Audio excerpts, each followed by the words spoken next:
If you hike north on the Appalachian Trail from Harper's Ferry, just under 20 miles from the headquarters of the Appalachian Trail Conservancy, you crest a ridge, and there in front of you is a 30-foot tall stone structure.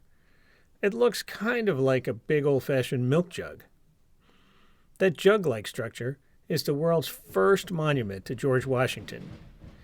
It was built in 1827.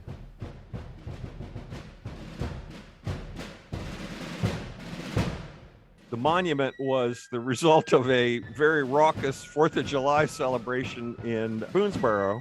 I guess in those days, people celebrated the 4th of July a bit more vigorously than we do today. And some genius decided we need to build a monument to our father of our country, General George Washington, President George Washington. And they all trooped up the hill there and proceeded to start piling stones, and there was no lack of building material because there's a scree field right there where they built the monument. That was Ralph Heimlich, a trail maintainer for the Potomac Appalachian Trail Club. Ralph's been in charge of the trail from Turner's Gap, just south of the monument, all the way up to the monument itself since 1985. The original stacked stone structure lasted several decades, but by the Civil War, it was a partial ruin. But that didn't stop the combatants from making good use of the old structure. It served as a signal tower for both the Union and the Confederate troops during the Civil War because it allowed a view out over the western edge of the valley, and they could put signalers up there with semaphore flags or whatever and get signals sent rather quickly.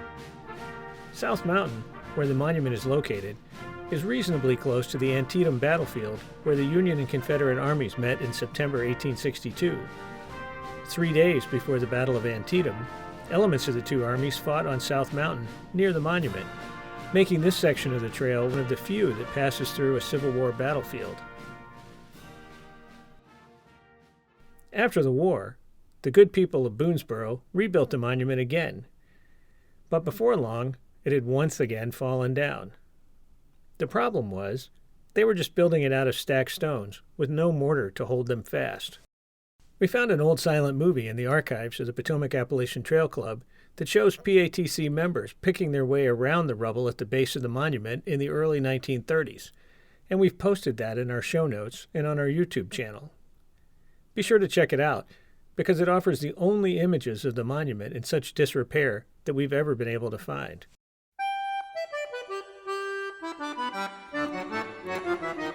As the Appalachian Trail was moving toward completion in the 1930s, the Civilian Conservation Corps helped build a number of sections of the trail, especially in Maine. And CCC members also built a number of the trail shelters, some of which are still standing along the trail. In 1936, a CCC crew rebuilt the Washington Monument, and this time, instead of just restacking the stones, they used mortar. As a result, the old monument is just as solid today as it was on July the 4th, 1936, when they rededicated it.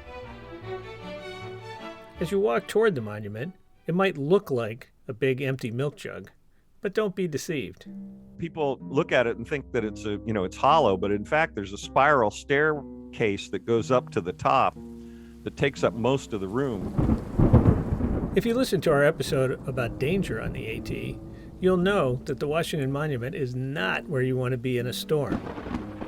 In 2016, 2 hikers took refuge from an electrical storm inside the monument and were quite literally blown out the door when it was hit by a bolt of lightning.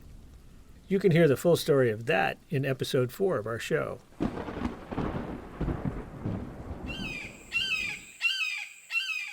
A much better use of the monument is as a hawk watching spot. According to Ralph, during the fall and spring hawk migrations, the platform at the top of the monument is a perfect place to watch hawks riding the thermals up from the valley below. I don't know about you, but that sounds like a lot more fun than being blown out the door by a bolt from above.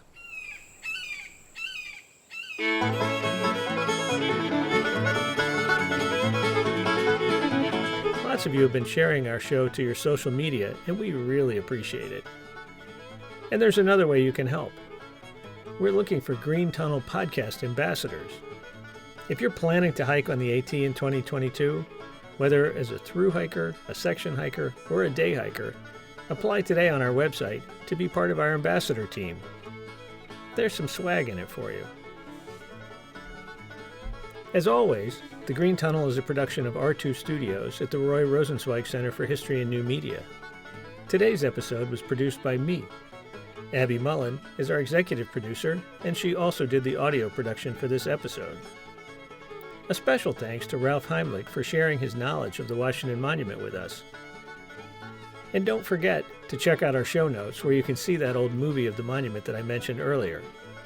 Those notes are posted on our website, greentunnel.rrchnm.org. That's it for today. Our next episode will be out shortly. Thanks for listening, and we'll see you again soon.